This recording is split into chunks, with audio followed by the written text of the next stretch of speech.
በሜሞራይዜሽን ብቻ አናሊቲካል ካፓሲቲ የሌለው ተማሪ አገር አይቀይርም። ያ ደግሞ ዲፕ ቲንኪንግ ይፈልጋል፣ ከራስ ጋር ማውራት ይፈልጋል፣ ዛፍ ይፈልጋል፣ የውሃ ድምጽ ይፈልጋል።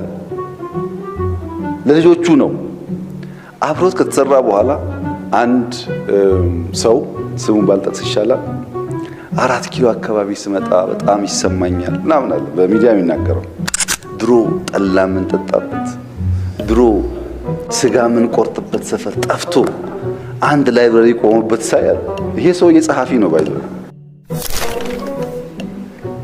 ላይብረሪ ተሰራ ብሎ ጠላ ቤት ፈረሰ ብሎ የሚያኮርፍ ማለት ነው።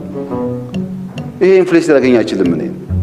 እኛ ያለንበት አውድ መፍረስ ያለበት ነው። ምሁራን መቼና እንዴት ነው እንጂ መፍረስ ያለበት ነው።